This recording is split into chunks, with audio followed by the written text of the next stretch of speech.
Al debate en Popular Televisión, en una ocasión más, una semana más con todos ustedes y siempre con temas de actualidad. Evidentemente el de hoy también lo es, sin lugar a dudas.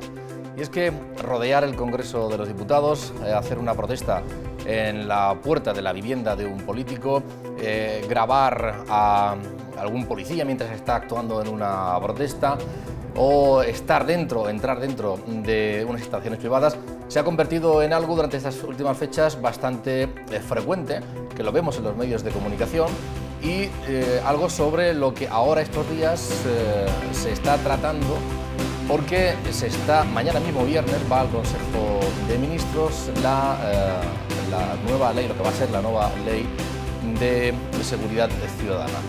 Y ya ha levantado lo que es el borrador, lo que es el proyecto, ha levantado muchos comentarios, sin duda alguna, muchas reacciones de gente a favor y de gente en contra. Queremos analizarlo esta noche, pero sobre todo dándoles información a ustedes, al margen de posicionamientos que seguro que les han llegado muchos, sobre por qué puede ser buena, por qué puede ser mala.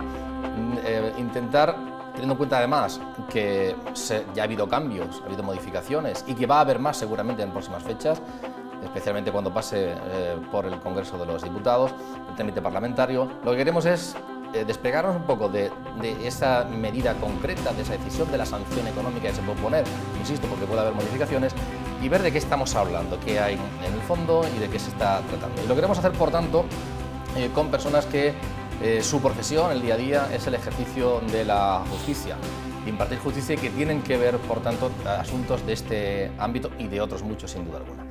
Hemos invitado esta noche al debate en Popular Televisión a Andrés Pacheco, magistrado, que es presidente de la Audiencia Provincial de Murcia. Bienvenido.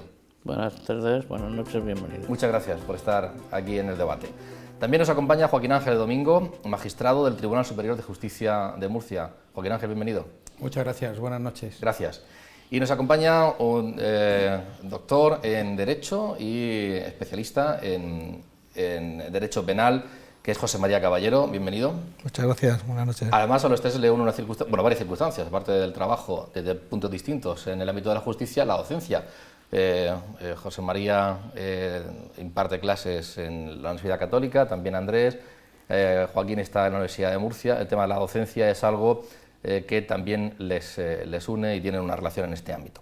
Estamos hablando, para empezar, de algo que, bueno, en cualquier caso no parece que sea nuevo. Yo creo que es algo que viene de cada vez que se toca este ámbito, o aunque no se toque, dónde están los límites, ¿no?, del derecho de una persona a manifestarse, a protestar, a públicamente hacer valer su queja, y el derecho a que a la privacidad, a quien no quiere entrar en ese ámbito, que se le respete. Al final, esto no es, digo, por tener algún referente, esto no es algo de ahora, algo nuevo que haya surgido, sino que seguramente hay circunstancias anteriores con mucha frecuencia que se ha tenido que tratar este asunto, ¿no? Porque la línea de la convivencia parece complicada, ¿no, Andrés? Realmente, como dices, el tema viene de atrás, yo diría que de muy atrás. Es más, si revisamos el siglo XIX, en el siglo XIX podemos observar una tensión durante toda la centuria entre la protección de la libertad y la protección de la seguridad, del orden. Siempre tensionados los dos conceptos y más o menos concebidos siempre en las constituciones como derechos de rango fundamental, como pasa en la actual. Lógicamente, pues el vaivén de asunción del poder por unos o por otros, pues ha decantado la cuestión hacia lo que cada uno de los que gobernaban en cada momento consideraban de mayor protección. Naturalmente, pues siempre los partidos de derecha, hoy se diría de derecha o de izquierdas, antes eran más bien conservadores y liberales. Los conservadores acentuaban más el tema de la seguridad, del orden, aunque se sacrificase a veces o un poco la libertad, y sin embargo los gobiernos de tipo liberal, o diríamos en la actualidad más tendentes hacia la izquierda, potenciaban bastante la laxitud en el ejercicio de los derechos, lo que llevaba lógicamente unido pues un déficit en el tema de la seguridad. Entonces la cuestión no es nada nueva. Vemos hitos como pudiera ser pues el manifiesto de los persas, que acaba con la Constitución del 12 y pone un tablón al ejercicio de las libertades y potencia el absolutismo de nuevo y el control absoluto de la población. O después la misma ley de asociaciones de Sagasta, la Constitución la Constitución posterior de ese mismo año, recoge ya tendencias más abiertas a la libertad. Luego la República del 73 las potencia, luego viene otra vez el conservadurismo y las retiene, y esto es lo que está pasando aquí ahora mismo, que los gobiernos de un sitio, de un tenor o de otro, pues tienden cada uno a potenciar o a cuidar más lo que entienden que forma más parte o mejor parte de, por así decirlo, su ideario muy en general.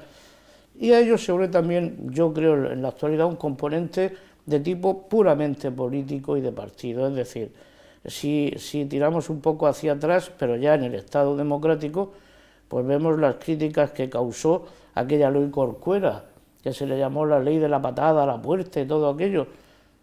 Y sin embargo ahí se invierten los términos. Es decir, entonces estaba gobernando la izquierda y fue la derecha la que consideró que se estaba restringiendo de una manera bastante desmedida el ejercicio de las libertades. ¿Y qué pasa? Pues pasa en definitiva también que se mezcla con esta cuestión de tipo ideológica, se mezcla con una cuestión puramente política, que es un poco todo lo que hace el que está en el poder, en un bipartidismo como el que hay ahora mismo, pues criticarlo por naturaleza, cuando a lo mejor después consigue el poder gobernar ese partido, viene a hacer una reforma parecida a la que el otro hizo, y es lo que los que le hicieron son ahora los que protestan sobre esto. Joaquín, bueno, sí, decía que no es nuevo, efectivamente. Tirando de hemeroteca, fíjate qué cosa más curiosa he encontrado. El periódico Arriba, estamos hablando de febrero del 59. Titular: el gobierno usará el rigor de la ley contra quienes directa o indirectamente perturben el orden, la paz y la unidad. Derogamos el artículo 14 y 18 del Fuero de los Españoles. Es decir, que no es nada nuevo, es algo que se está desde hace mucho tiempo pues tratando de equilibrar perfectamente entre el derecho a la libertad personal y el derecho a la seguridad personal, el derecho a la expresión, el derecho a la manifestación, etcétera, ¿no? Lo que a mí me preocupa de esta ley, en principio ya entraremos a examinarla, es que haya estos bandazos, estos cambios, de una falta que iba a ser muy grave, como grabar a un policía, por las protestas se convierte en falta leve, por ejemplo, ¿no? Entonces no sabemos exactamente al final qué va a pasar. Lo que sí va a pasar es que van a suprimir las faltas del Código Penal, las infracciones criminales como faltas, y las convierten en sanciones administrativas. Bueno, puede parecer que se está despenalizando algo, pero el problema que puede surgir ahí es que, primero, se están quitando la garantía del abogado, del juez y del fiscal en un proceso. Y segundo, puede ocurrir que cuando se pone una multa, actualmente se tiene en cuenta el potencial económico del condenado. Ahora son todos iguales, es decir, te puede poner una multa de 60 días, que era, por ejemplo, una desobediencia a agente de autoridad, te puede llegar, no estoy todavía seguro porque puede variar todo, hasta 30.000 euros, ¿no? Todo eso, y la equiparación, por ejemplo, de ciertas faltas, como por ejemplo el scratch, como falta muy grave, equiparado a cuando se usa el láser a conductores de trenes o pilotos y tal, y sin embargo hay otras como la prostitución en zona infantil, que la equiparan al botellón, por ejemplo, ¿no? Entonces yo creo que hay que matizar mucho más las faltas administrativas, las sanciones administrativas en esta nueva ley, si queremos llegar a ese equilibrio entre la libertad y la seguridad ciudadana. De hecho, habrá modificaciones y una de las que acaba de decir Joaquín Ángel, yo creo que ya se ha producido, el tema de los scratches, sí. Y ya no se considera, se va a sacar como falta grave. Hay unas modificaciones porque entre ministerios, al parecer, ha habido, dentro del propio Gobierno, ha habido algunas propuestas. Al Consejo de Ministros de mañana ya va con algunas modificaciones respecto del proyecto que en principio se había conocido y puede haberlas también durante las próximas fechas. Va a haber muchos ajustes, por tanto, por eso yo decía que descender al detalle es complicado en estos momentos, porque en efecto se está debatiendo y es más ver de fondo cuál es la problemática. José María decía que no es nuevo, sobre esos referentes para cerrar su opinión sobre este asunto, que no es nuevo y que es algo que parece que es consustancial, ¿no? No, efectivamente no es nuevo, como bien decía Andrés y Joaquín. Aquí lo que subyace detrás de esta ley es el debate libertad-seguridad, debate en el cual hace ya mucho tiempo que los estados se han pronunciado, creo yo, claramente por la seguridad, suprimiendo o restringiendo gravemente esos derechos. Nos decía Joaquín estos cambios, estos vaivenes. Hace ya también algún tiempo que la técnica que se utiliza para este tipo de leyes es la del globo sonda. Se dice que va a salir una ley, se dice que puede ir por un determinado, en un determinado sentido y con unos determinados contenidos, y en función de las reacciones que provoca, sin haberle dado una publicidad concreta a eso, se van haciendo, como ha ocurrido ahora, antes de ya se ha reculado por parte del Ministerio. Y como tú sabes, José María, publicado en el BOE, mira la ley de tasas. La ley de tasas la aprueban el 20 de noviembre y el 13 de diciembre el 80% se varía. Claro. Efectivamente, esto está ahí, esto se ha producido, pero aquí, sin entrar en detalle, lo que sí que se han producido son numerosas críticas, incluso por parte de sindicatos policiales. El SUB se ha opuesto, ha manifestado sus críticas respecto del contenido de esta ley, que además una buena parte de ella no se entiende bien. Se decía que hay determinadas cuestiones que se han despenalizado. El tema de los scratches y el tema de las manifestaciones en el gobierno, y eso no es, yo no lo veo, desde luego no lo veo como una postura del gobierno de suavizar su planteamiento. Por el contrario, cuando se rodeó en su día el gobierno y llegó a la audiencia, el Congreso y llegó a la Audiencia Nacional, o cuando se hizo el scratch en la puerta de Sáenz de Santa María, de Soraya Sáenz de Santa María, en los tribunales, no solamente ha sido un rotundo fracaso con la absolución de los imputados, sino que además con un revolcón importante por el mero hecho de haber llevado eso a un tribunal de justicia como presunto delito, diciendo, ¿y dónde queda entonces la libertad de expresión? Ante la claridad con la que eso se está rechazando en los tribunales, se dice que esto se despenaliza, pasa a una norma administrativa donde ya nos encargaremos nosotros de que se ejecute. Esa otra medida o esa otra sanción por infracción, donde se dice que gravar a los agentes de las fuerzas y cuerpos de seguridad atenta contra su seguridad.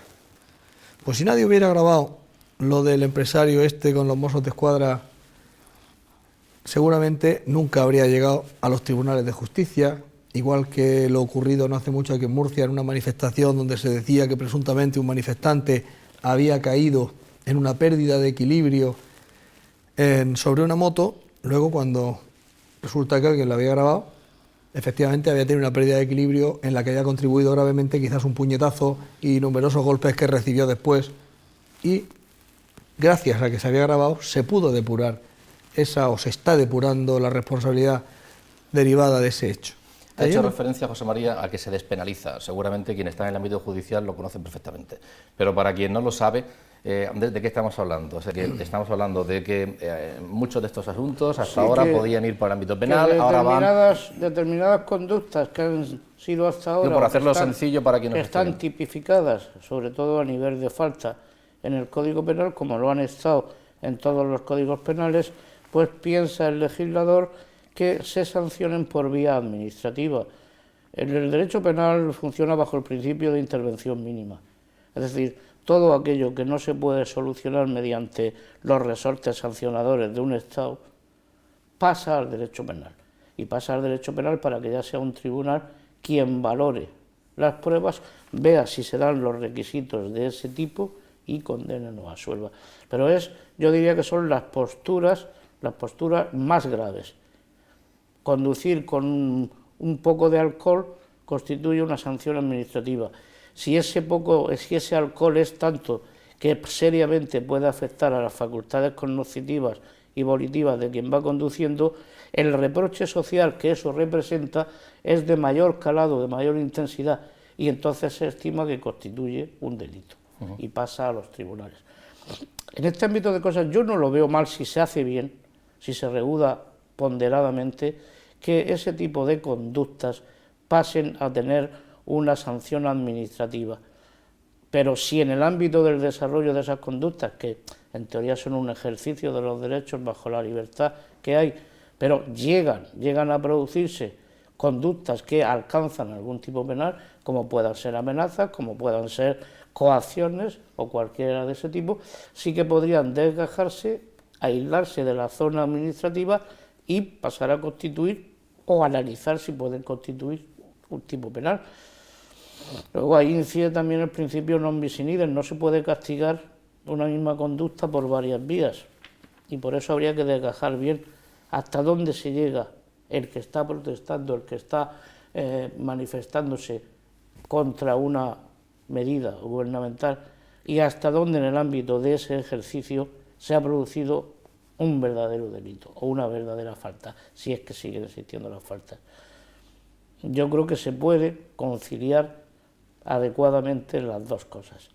Y pasa un poco como en el ejercicio del derecho de huelga. Efectivamente, la huelga es un ejercicio constitucional y un logro, lógicamente, de las clases trabajadoras en la actualidad. ¿Quién va a decir hoy día que el derecho de huelga hay que suprimirlo? Pero oiga, bajo la carpa del derecho de huelga no me coaccione usted a una persona, porque el mismo derecho tiene el trabajador a hacer huelga que a no tenerla, sin perjuicio de las derivaciones que eso tenga. Y claro, cuando se entra con los llamados piquetes informativos, cuando entran en una empresa y por la fuerza obligan a cerrar esa empresa, eso no es el ejercicio de un derecho, eso es un grupo de ciudadanos avasallando a otro. Quizá pensando que definitivamente le va a venir bien porque va a obtener una ventaja que le va a beneficiar, pero en ese momento están haciendo algo o le están obligando a hacer algo que él no quiere, y eso es un delito de coacción. Por ahí anda el tema. Hay ejemplos que he entresacado de algunos de los que está hablando en la prensa, en los medios de comunicación, insisto, siempre relativo, con todos esos paréntesis porque hay que hacerlos. La distribución de imágenes de los policías, así como datos personales de los agentes, es algo que se trata en esta ley. La perturbación del orden público en espectáculos, acontecimientos deportivos u oficios religiosos y demás actos públicos, manifestaciones sin autorización en torno a infraestructuras críticas. También, por ejemplo, entorpecer con dispositivos luminosos, he dicho ya, como los clásicos punteros láser, vehículos u otros medios de transporte como aviones. O también participación en disturbios con capuchas, gorros, pañuelos o máscaras a efectos de dificultar la identificación por parte de las fuerzas de seguridad del Estado. O también ofrecer o aceptar servicios de prostitución en la vía pública cerca de espacios de menores, como colegios, guarderías o parques, o en aquellos lugares que puedan afectar a seguridad vial. Son algunos ejemplos, ¿no? Sí. Muy esquemáticos. Quedan dos muy importantes. Escalar edificios, que supongo que eso estará pensado para ciertas manifestaciones o por ciertos derechos de libertad de expresión, si es que entra dentro de eso, y el botellón, que es otro tema que me gustaría que tocáramos, si le parece. ¿Sabes lo que me preocupa de esta ley a mí? Que a lo mejor el afán recaudatorio nos lleve para perder garantías. ¿Qué quiero decir con eso? Las faltas desaparecen del Código Penal. Una se convierte en delitos leves y otra en sanciones administrativas. Pero ¿qué pasa con la sanción administrativa? Que si tú recurres la multa de esa sanción, tienes que irte a un juzgado de lo contencioso administrativo y vas a pagar tasas. Es decir, que te va a salir más que si pagas la multa. Hay que tener cuidado con eso. Por otro lado, el botellón, yo no sé si a ustedes les parecerá como a mí, es decir, el botellón a quienes están castigando con la multa es a los padres, porque esos chavales de 18 años o menores de edad que están con botellón, la multa la paga el padre o la madre, eso está claro. ¿No sería mucho mejor ponerle a ese niño, a esa niña mayor o menor de edad, un trabajo en beneficio de la comunidad? Y que realmente aprenda a respetar a los vecinos y a respetar su propia salud y la de los demás. Eso es lo que he hecho yo de menos en esta nueva ley, si es que no se toca. Yo creo que los padres a veces, porque no puede usted decir a un padre que controla a su hijo de 18 años con un botellón. Sería lo ideal, desde luego, pero no podemos engañarnos, es decir, ya se va donde él quiere. Desde luego sería más útil, ¿eh? Sería más útil y además yo creo que sería más aplicable. Claro. Yo creo que las multas de los botellones ni los pagan los hijos ni los padres, no los paga nadie. Como no va a pagar nadie cuando una pobre infeliz que esté prostituyéndose en la calle le pongan una multa de 200 o 300 euros. ¿De dónde va a pagar esa mujer esa multa? Entonces también legislar en plan de que todo está concebido, todo está previsto y todo está regulado, pero en la realidad no sirve, pues yo creo que es un ejercicio de estulticia, no sirve para nada. El botellón, pues tendrán que darle la salida que le den. Tendrán que haber espacios para que los jóvenes desfoguen y practiquen la libertad que hoy tiene la juventud y que es muy hermosa. Y digo igual que antes, si se llega a coaccionar pues a un sector de la población mediante esos botellones de alguna forma, pues lógicamente se les sancionará por la vía penal. Pero una multa administrativa, que los padres a lo más que van a hacer es, como dice Joaquín, tratar de recurrirla y al final no pagarla, yo creo que no tiene efectividad, no tiene ninguna efectividad. Ahora hay que proteger también a la juventud de que ese botellón pase a más y estemos creando alcohólicos. Claro, y ese chaval que está consumiendo drogas, que es menor de edad, que está consumiendo drogas, que me parece muy bien que la policía evidentemente lo ponga en su sitio, pues en vez de ponerle una multa gubernativa, vamos a llevarlo a la Huertecica, a un centro de drogadictos, que vea lo que pasa. Pero si se hace de verdad. Si se hace, claro. En cualquier caso, pues es otro asunto. Yo creo que además Joaquín Ángel es una persona sensibilizada por este ámbito. Sí, sí. No tiene que ver, yo creo, con que entre en vigor esta ley. Esto es algo que raramente se hace. Igual se podría haber aplicado este tipo de medidas. Incluso hay algún juez o fiscal que se ha hecho famoso porque las aplica. Pero si que se hace, también se hace. El juez quiero decir, si se hace famoso es porque ocurre poco. Claro.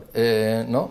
Sí, efectivamente. Yo además, ya digo, además de compartir plenamente lo que ellos dicen, si el problema no es, como bien ha dicho Andrés, no es que se diga, es que luego se ejecute materialmente y que además sustituya la multa, porque además luego esta es otra cuestión en la que yo me he encontrado. Ya? ¿Es algo que se puede hacer? Sí, ya se está haciendo, por ejemplo, en materia de tenencia de drogas. Cuando ahora mismo por la ley de seguridad ciudadana que hay ahora se impone una sanción, luego si el ciudadano se somete al tratamiento de esa habituación, el chaval al que se le ha sorprendido en posesión de droga en un local público, se pone en tratamiento de la drogadicción, se suspende la ejecución. Lo que pasa es que nos hemos encontrado yo concretamente me he encontrado en supuestos en los que el chaval se ha sometido al tratamiento de desintoxicación y cuando lo ha culminado con éxito le ha llegado la sanción que se suspendía.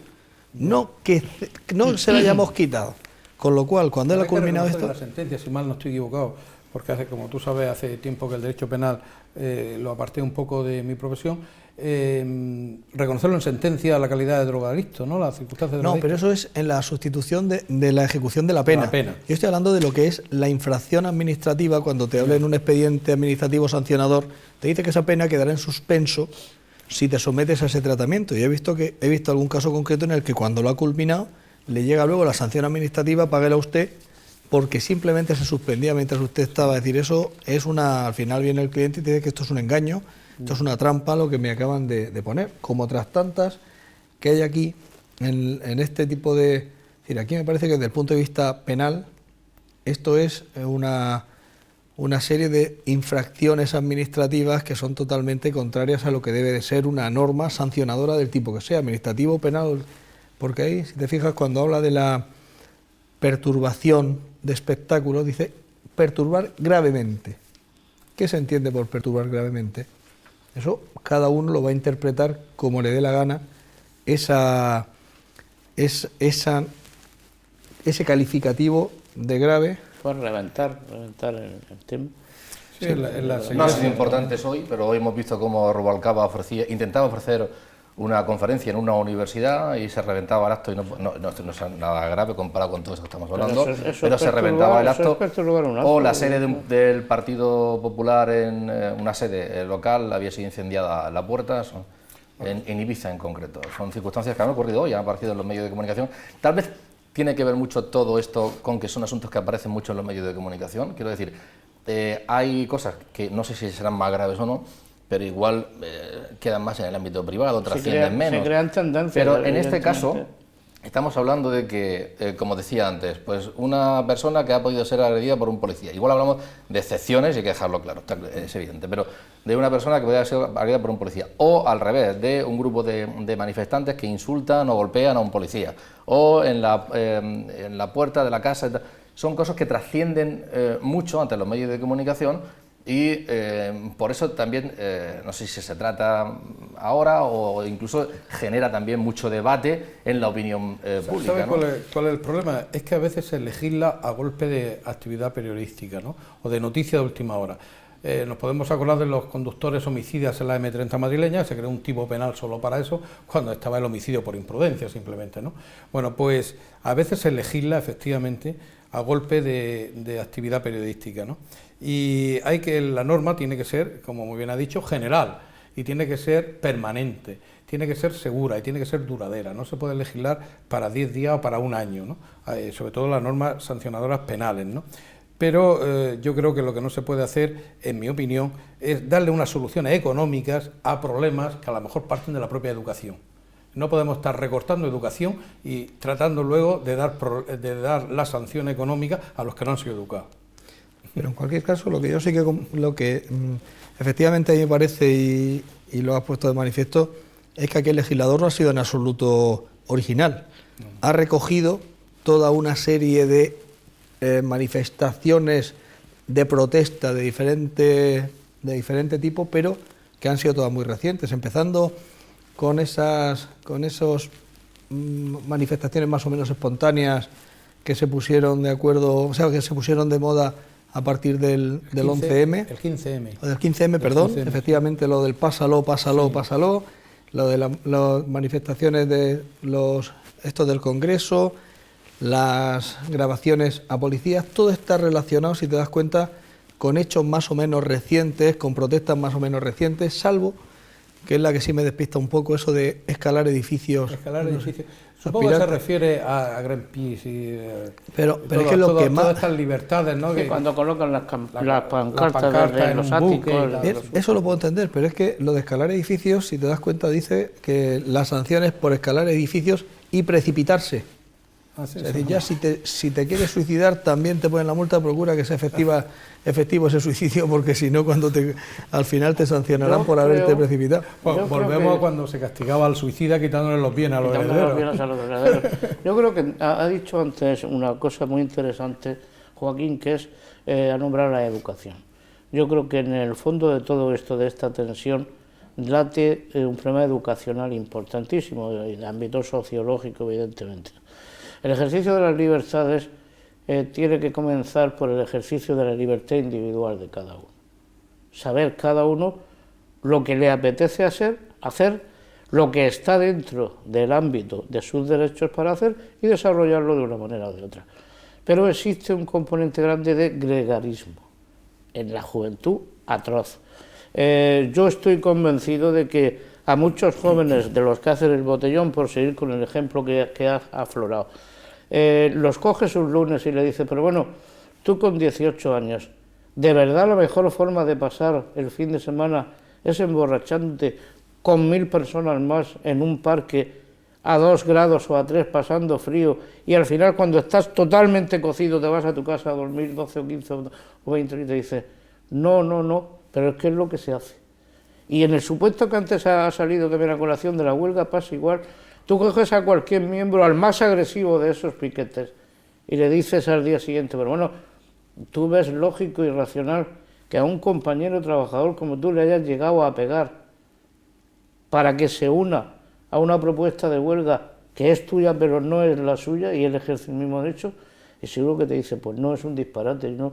Pero como todos los hacen y como estamos envueltos en una vida o en una realidad donde lo que hace un joven lo tienen que hacer todos y lo que hace un trabajador lo tienen que hacer todos.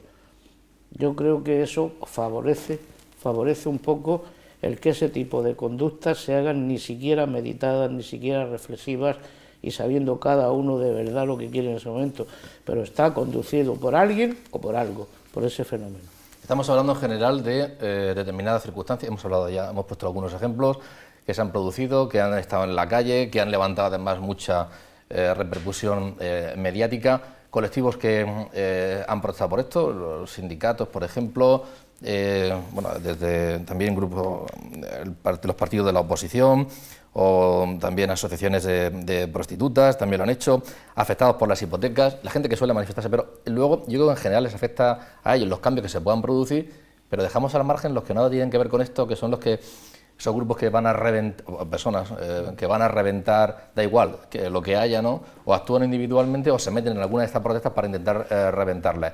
Respecto de esos individuos, no lo hemos tocado porque seguramente, no sé hasta qué punto, se está legislando teniendo en cuenta a estas personas, a estos individuos, pero también les afecta muy mucho, insisto, dejamos esos grupos genéricos y nos vamos a esas personas. En ese sentido, ¿qué les puede afectar también a ellos? Si es que realmente yo creo que en cierto modo un poco el espíritu de esta ley va en dirección a ese tipo de personas. De hecho, hay estadísticas respecto de los que han participado en determinadas sindicalistas concretamente, que han participado en la convocatoria de algunos de estos scratches que hemos dicho más llamativos y los que han saltado, por cierto, una palabra bastante horrorosa, sí. Pero los que han participado en los más sonados, luego hay estadísticas que me parece que hay de todos. De tal manifestación hay 300 de los organizadores que ya han sido sancionados por diferentes cosas. El problema es que a mí, en cierto modo, esta ley, que es bastante imperfecta de lo que ha trascendido ella, por ejemplo, eso que se dice del que participe en botellón no autorizado. Dígame usted cuántos botellones autorizados hay hasta ahora, que no conozca ninguno. Es decir, es una ley que parece que quiere medio justificarse en sí misma, pero realmente esta ley lo que es una ley que se enmarca en ese proceso de endurecimiento que está sufriendo tanto el derecho penal como el derecho administrativo sancionador, y ya hay quien dice que esto es un avance casi de la recuperación de la ley de vagos y maleantes, es decir, aquí hay una serie de personas que usted es un elemento peligroso de la ley de peligrosidad social o la ley de vagos y maleantes. Usted está en todos los scratches que se han visto y tal, y por tanto automáticamente se le asigna esa consideración y le vamos a aplicar cautelarmente ya la ley, al margen de que actúe o no actúe. O sea, eso es el verdadero peligro.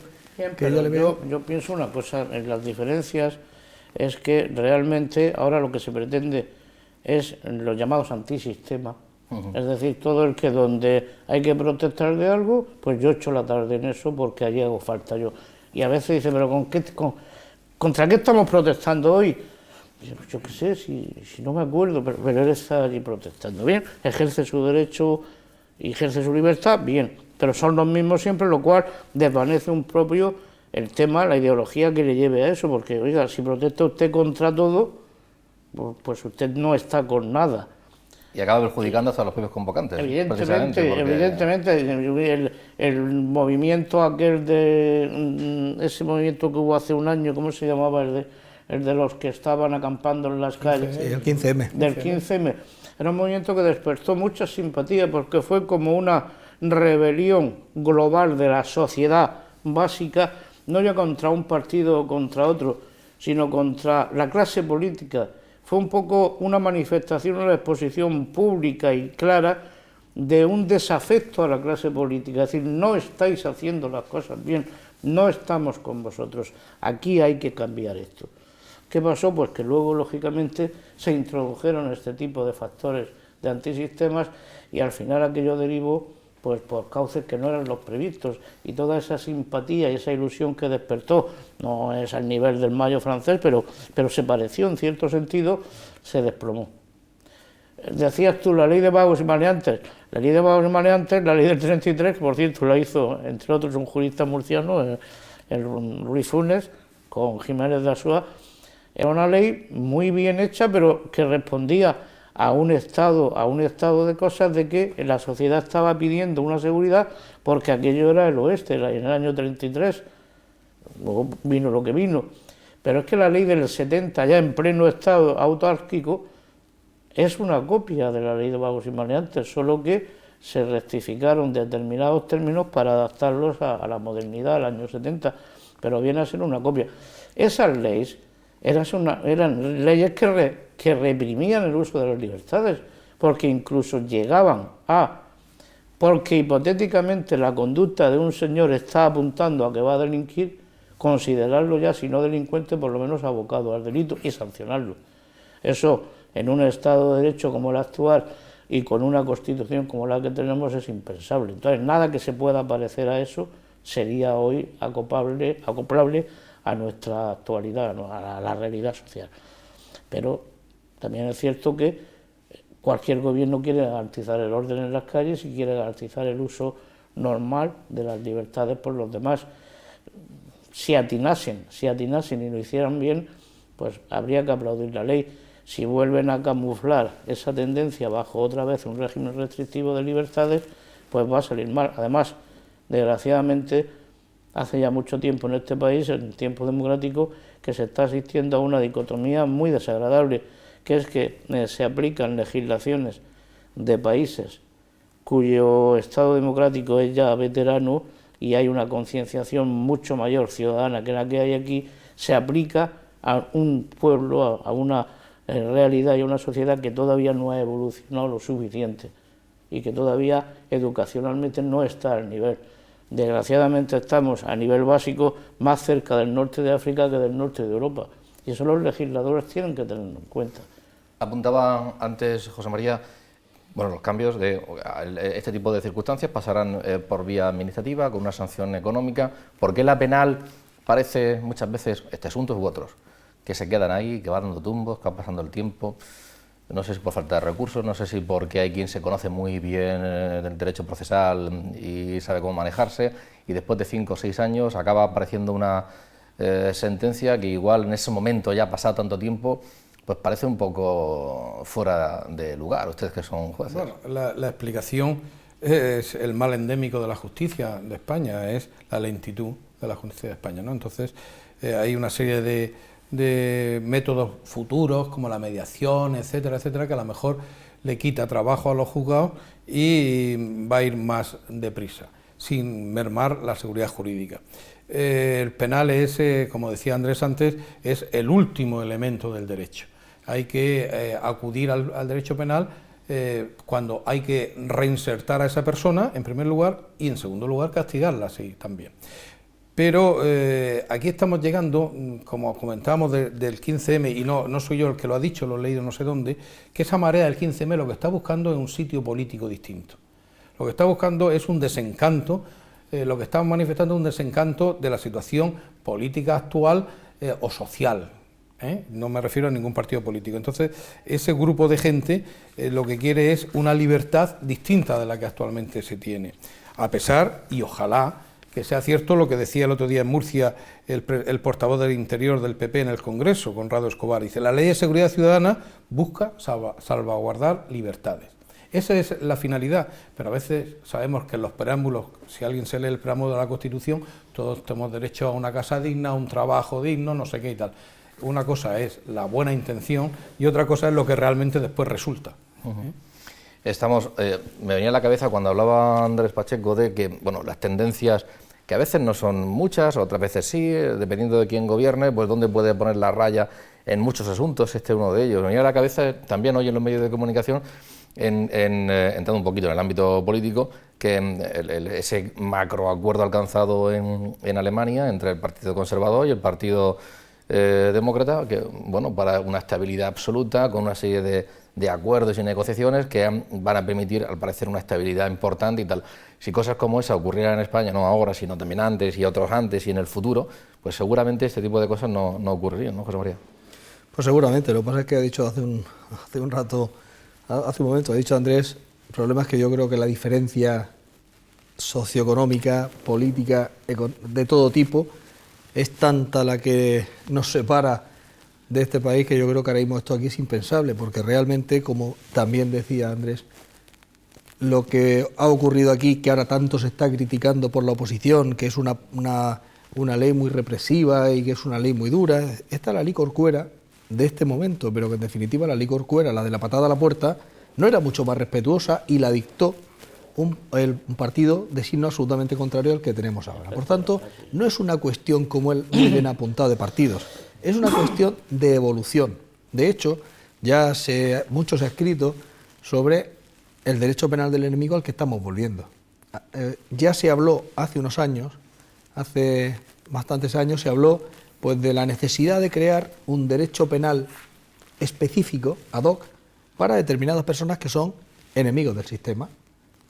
Esas personas no tienen, el fundador o el creador de esta teoría, que fue Jacobs, le llegó incluso a negar la condición de persona. Y por tanto, como no son personas, son enemigos del sistema y son poco menos que animales, eso no merecen ningún tipo de garantía, ni derecho fundamental, ningún tipo de nada. Eso no se merece nada. Por tanto, propugnaba un doble derecho, el derecho, digamos, normal, con todas sus garantías y con todos sus principios y con todos los requisitos exigidos para lo que es la ciudadanía normal, y otro para ese enemigo. El problema es la identificación de quién es el enemigo. Eso que se quedó muerto ahí o medio latente en esa época, a raíz de los atentados del 11 de septiembre, pues se ha visto que sí que se ha producido un endurecimiento progresivo en todas las normativas penales a nivel internacional y en lo que es esa necesidad de garantizar la seguridad del ciudadano por encima, en muchísimas ocasiones, de lo que son derechos que en principio deberían ser absolutamente inalienables e irrenunciables y que se han puesto por debajo de ese valor al que se le ha atribuido ese carácter principal. Yo quiero decir una cosa en relación a lo que has apuntado de ese pacto para el que parece ser que han llegado en Alemania. Eso demuestra una madurez democrática enorme. O sea, demuestra que los valores democráticos efectivamente pues en Alemania han alcanzado pues un nivel absolutamente aceptable, con lo que fue Alemania hace pocas décadas. No es por ahí por donde van los tiros ahora mismo en España. Yo creo que muy difícilmente se harían los partidos el araquili y serían capaces de compartir gobierno para sacar al país de una situación pues como la que por ejemplo estamos teniendo, que dicen que vamos saliendo, ojalá sea así. Es muy difícil, porque aquí estamos un poco como siempre a la cola. Por lo que ellos pasaron hace 30 años, ahora vamos nosotros. Y ahora lo que se quiere es asaltar el poder y mantenerse en él a costa de lo que sea. Y que no esté a mi lado sentado otro que no sea de mi tendencia, porque eso supone que me está quitando un espacio de poder, me está limitando mi poder. Que gane las elecciones cuando la gane, si es capaz, y entonces él hará lo mismo, pero de momento no siento a nadie a mi lado. Una vez más España, cuya historia en ese sentido es muy triste, se descuelga de Europa, se descolgó ya con la contrarreforma, se descolgó de luego con la no ilustración y se descolgó muchísimo lógicamente después de la guerra civil. Y eso arrastra muchas consecuencias. Es triste ver cómo en los años 60, en los años 70, Europa estaba progresando a nivel social, a nivel económico, a nivel industrial, y nosotros estábamos donde estábamos, con unas monedas donde se decía que gobernaba un señor por la gracia de Dios. No podemos ser como los alemanes, en 30 años de democracia que tenemos. No podemos ser como los alemanes, ni como los suecos, ni como los daneses. Lo seremos si esto sigue así, y ojalá, y no pegue un bandazo hacia la involución, lo seremos dentro de bastante tiempo y al final seremos iguales. Pero todavía, aunque estemos en los grandes organismos europeos, no somos igual que los europeos. O por lo menos que los europeos de más alto nivel de evolución. Y todo esto está influenciado por eso. Bueno, ojalá que ese ejemplo que ponía José María antes no ocurra, porque evidentemente en ese trasiego que ahora que va a pasar por el Congreso de los Diputados son garantías, en cualquier caso parlamentarias, democráticas, y ahí está ese marco de la Constitución que, como decía Andrés, tiene que garantizar que el respeto, otra cosa donde se marque la raya y donde haya un poquito de inclinación, más o menos inclinación, pero la garantía de la Constitución debe estar por encima de todo. Yo, además, antes de empezar el programa, comentaba que tener aquí a estas tres personas me apetecía preguntarles 1000 cosas. Dejaremos 900 y pico fuera, pero sí que me gustaría, el lunes se celebraba, no sé, se conmemoraba el Día Internacional de la Violencia, de eliminación de la violencia contra la mujer. Me gustaría que ellos dieran su opinión al respecto, porque voy a dar un dato. 3 de cada... Se piensa muchas veces que bueno, eso de la violencia contra la mujer debe ser de personas ya mayores, con falta de cultura, que vienen con tradiciones ya muy atrás. Fíjense ustedes, 3 de cada 4 hombres denunciados por violencia de género tiene entre 14 y 44 años. Y solo este último año, otro dato, han aumentado un 33% los casos de violencia de género protagonizados por chicos entre 14 y 18 años. Esto es tremendo, ¿no, José María? Esto es brutal, pero al mismo tiempo es una manifestación clarísima de que el endurecimiento de la ley que se ha ido haciendo tan progresivo no sirve de nada. Es decir, el que tiene, y eso es una cosa que se viene diciendo desde el principio y sobre todo por los profesionales, es decir, el que tiene decidido que va a matar a la mujer, o sea, por ese le va a dar igual que sean 20 como si 25 como 55 años.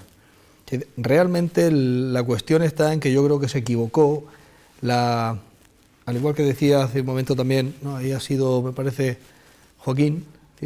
Yo creo que cuando se producen estas primeras manifestaciones, en vez de hacer lo que hizo la ley cuando salió de esa forma tan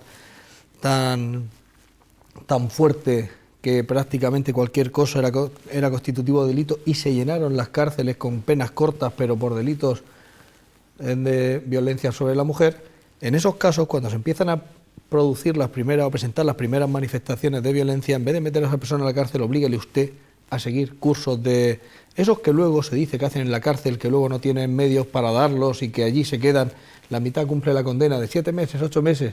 ¿Ha hecho usted el curso? No, me apunté y me quedaban 3 meses todavía, es decir, que tenía que haber estado 3 meses más de cárcel para poder haber empezado el curso.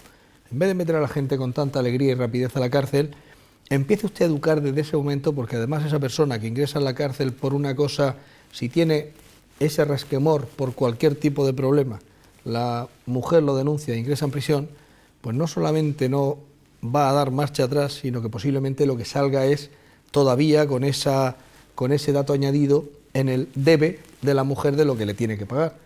En vez de haber empezado con un tratamiento que fuera mucho más efectivo, no, le obligo a que realice usted esto. Y además se lo obligo con medida impuesta. De manera que si usted no lo hace, va a cumplir esa medida, se sustituye por la prisión, más el quebrantamiento de la medida por no haberlo ejecutado. Eso creo que habría sido muchísimo más productivo y evitaría que todo esto se produjera, porque lamentabilísimamente ha ido pasando el tiempo, las penas se han ido agravando cada vez más, la respuesta ha sido más contundente, pero sin embargo no han bajado para nada el número de mujeres muertas a manos de sus maridos o de lesiones graves. Y yo diría una cosa, Antonio, realmente esto es una plasmación del fondo de todo lo que estamos debatiendo. Es decir, acabas de decir que las estadísticas destapan que es entre 14 y 20 y tantos años, sí. Es decir, podemos decir los jóvenes. Sí, 14 y 18 han aumentado un 33%. Bueno, pues resulta que ni el derecho penal ni los tribunales pueden en definitiva resolver este problema. Son la última ratio para interdictar la violencia y el maltrato y en definitiva pues la belicosidad del carácter de las personas que afloran sobre el que tienen más o que se vierten sobre el que tienen más próximo. Pero hay un problema educacional también y suscribo lo que ha dicho José María.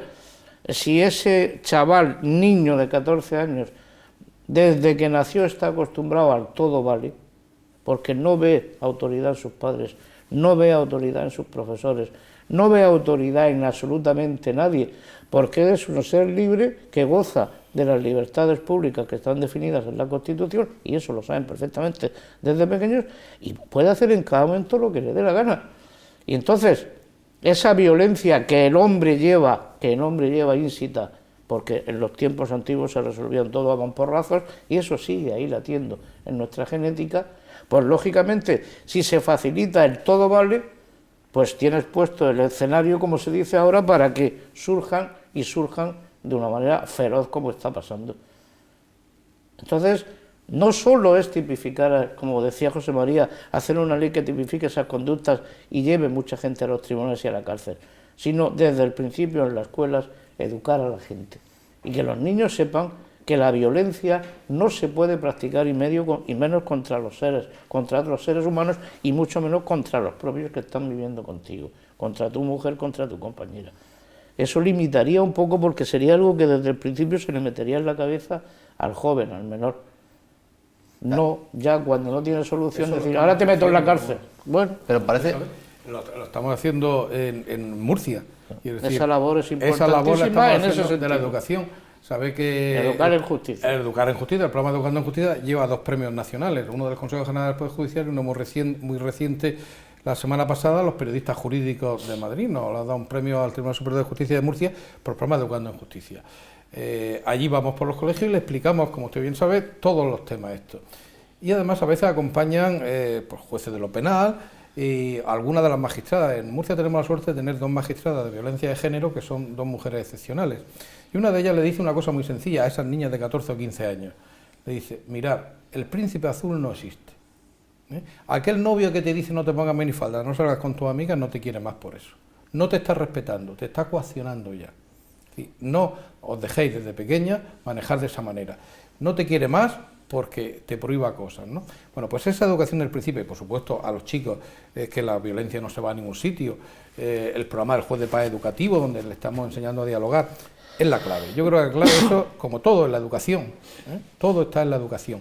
Educación de la sociedad, educación del colegio y educación de las familias. Pero hay una cosa que es difícil de entender, al menos a priori, porque decimos, bueno, es que el hombre o determinados hombres pueden tener esa costumbre agresiva, pero vamos a hablar del caso de la mujer, que es una mujer mayor, educada de una manera muy patriarcal, con determinadas formas de pensar, tal, que no se decide, que acepte determinadas conductas machistas, que no dé el paso de denunciar, bueno, pues puede entenderse, pero en la sociedad, con la información que hay, con lo que fluye, que chicas de 16, 17, 18 años estén dispuestas a aceptar esos comportamientos y sometimientos, ¿cómo se entiende? Hay ahora mismo, que además está de pleno debate, el libro este de Cásate y sé sumisa, que no lo ha hecho ninguna anciana. Es decir, que eso forma parte de más que de la edad en sí, pues de la forma de pensar de la persona, de lo que desde la cuna se le ha ido inculcando, y mientras que hay sectores que pueden ser más abiertos en ese sentido, esta señora escribió este libro, Cásate y sé sumisa, que ha generado la polémica. Hay gente que de hoy pone el periódico que se pedía desde no sé qué sector que se retirara de la... Pero en general, chicas de 16, 17, 18 años, ¿por qué aceptan ese tipo de cosas? Oyen en los medios de comunicación, ven que eso no se debe permitir, es decir, sí que hay información en ese sentido. Hay una política social, yo creo, suficientemente amplia para decir que tiene que ponerse en su sitio, que no soporte no ya unos malos tratos físicos, sino ni siquiera un... Yo llamo la atención sobre una cosa, a ver si estáis de acuerdo. Encubre también o tapa un fracaso biográfico. Antes, hace unos años, una mujer podía estar pasándolo mal con su marido, no mal físicamente, sino de que no funcionase aquello, y no daba el aldabonazo de decir en casa de sus padres me separo de esta persona o me divorcio, porque se avergonzaba un poco, o por lo menos lo vivía como un fracaso biográfico. Me he casado con este señor, hemos montado una boda tan estupenda, todo iba tal, y a los 3, a los 4, a los 5 años me di cuenta que yo no quiero vivir con este señor. Y aguantaban muchísimo hasta que al final era irresistible. Y puede pasar un poco también en este sentido. Hay un componente también de querer tapar un fracaso, de decir, bueno, me he casado con, como decía Joaquín, con el príncipe azul, y resulta que es una mala bestia, que lo que está haciéndome es tratándome a patadas, vejándome continuamente y en definitiva pues practicando una violencia que no hay por qué explicar. Tardan en decirlo, tardan en reconocerlo y a veces llegan tarde. Entonces habría que detectar, y para eso están este tipo de cosas y los servicios sociales que están haciendo una labor esencialísima en este aspecto o en este campo, detectar cuando los pilotos se encienden. Esas prohibiciones, no te pongas tal, ves vestida de tal a las 10 en tu casa. ¿Por qué tengo yo que estar a las 10 en mi casa si mis padres me lo permiten? Estar a las 11.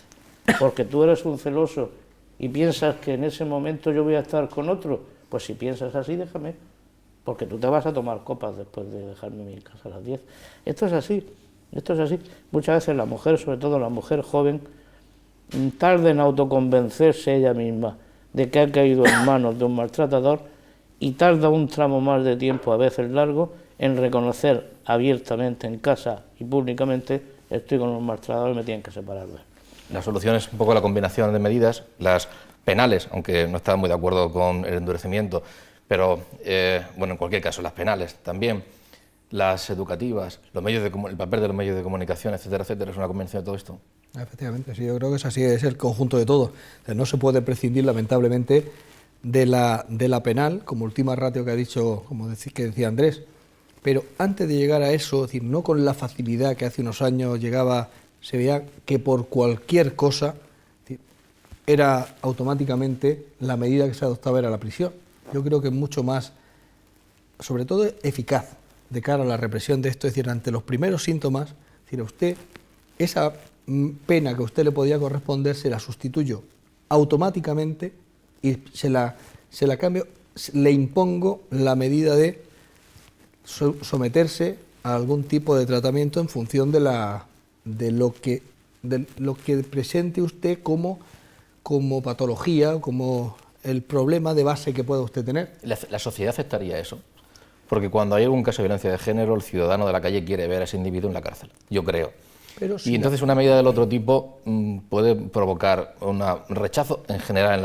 Igual es la más eficaz, pero ¿puede provocar que el ciudadano de la calle quiera que haya una medida contundente contra ese individuo? La sociedad aceptó en su día, yo creo que de buen grado, y se ha demostrado la eficacia de eso, la suspensión de la ejecución de la pena privativa de libertad en determinados delitos que tienen pena hasta 5 años de prisión, cuando se acredita que el sujeto activo, es decir, el autor del delito, ha realizado el hecho delictivo influenciado por esa dependencia que tiene las drogas y condicionado el no cumplimiento de esa pena a que se someta a un tratamiento de esa habituación y no lo interrumpa y además no delinca en el periodo que se le fije por los juzgados, por los tribunales, de manera que si sigue hasta culminar con éxito el tratamiento, si transcurre el periodo de tiempo que se le ha fijado de plazo para que no vuelva a delinquir, transcurrido ese periodo de tiempo se limpia esa condena y queda libre de ella. Y si durante ese periodo de tiempo interrumpe el tratamiento o en su caso vuelve a cometer algún otro tipo de delito,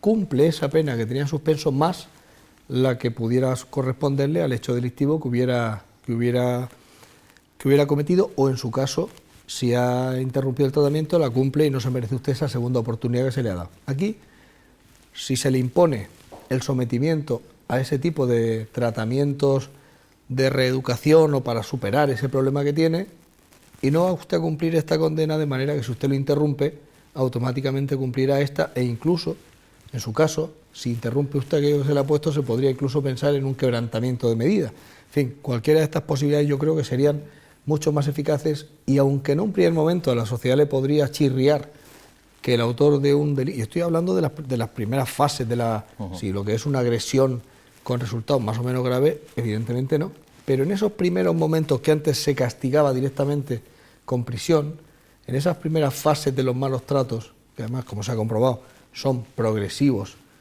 yo creo que sería mucho más eficaz y que la sociedad terminaría aceptándolo cuando eso repercutiera en una rebaja del número de víctimas. Que Perdona una cosa en este ámbito, y para que no todos sean críticas a la legislación y a cómo se hacen las cosas. Aprovechando que estamos en ese aniversario, hay que valorar muy positivamente la legislación sobre violencia contra la mujer. Esa ley que se aprobó por auténtica unanimidad del Parlamento, fue por aclamación, quizá que haya sido la única ley del periodo democrático, de las Cortes Democráticas, que hayan aprobado, todos los miembros del Parlamento la votaron a favor.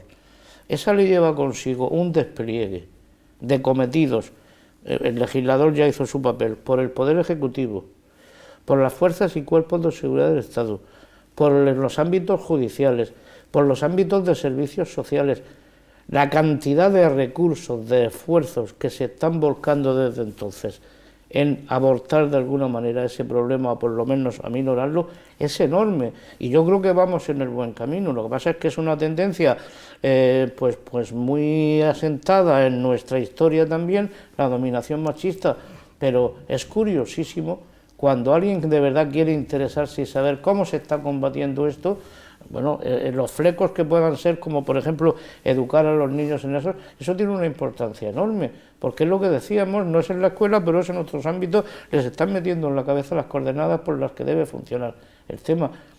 Las fuerzas de seguridad lo están haciendo perfectamente, y los servicios sociales magníficamente, y se está dotando presupuestariamente bastante bien el tema. Entonces yo creo esta vez un comentario positivo, vamos en la línea de acabar con eso, pero es muy difícil y muy lento. Estoy de acuerdo contigo, Andrés, todo es mejorable evidentemente, claro, pero hay que reconocer la legislación, la policía especializada en esta materia, el teléfono que puedes llamar y te socorre inmediatamente sin dejar huella en la factura telefónica, jueces especializados en violencia de género, es decir, la sociedad aquí, el legislador, el partido político que sea, el ejecutivo, está actuando muy bien. En ese sentido, todo es mejorable y lo que no se puede olvidar es que podremos llegar a erradicar la violencia de género, sin lugar a dudas, ¿eh? Si no, no estaríamos todos en esta labor. Y eso se consigue, pues eso, desde la educación hasta la educación ya cuando estás siendo peligroso, y el ingreso en la cárcel y se acabó. Tal vez el problema es el inicial, como decía José María. Claro. Cuando una persona, una mujer se da cuenta de que esto ya no puede ser. Pero ¿cuándo se da cuenta? ¿Cuándo? ¿En qué momento? ¿No? Ese trayecto puede ser muy largo. Yo creo que no se encuentra desamparada los servicios sociales, los abogados, todos intervienen en esta materia y yo creo que hay una sensibilidad importante. Ahora bien, no es justificable bajo ningún concepto una violencia de género y menos machista. ¿Por qué si un hombre pega a una mujer se castiga con más que si es la mujer a la que pega al hombre? Porque la ley ha salido precisamente porque la mayoría de los maltratos son masculinos, no podemos olvidarlo.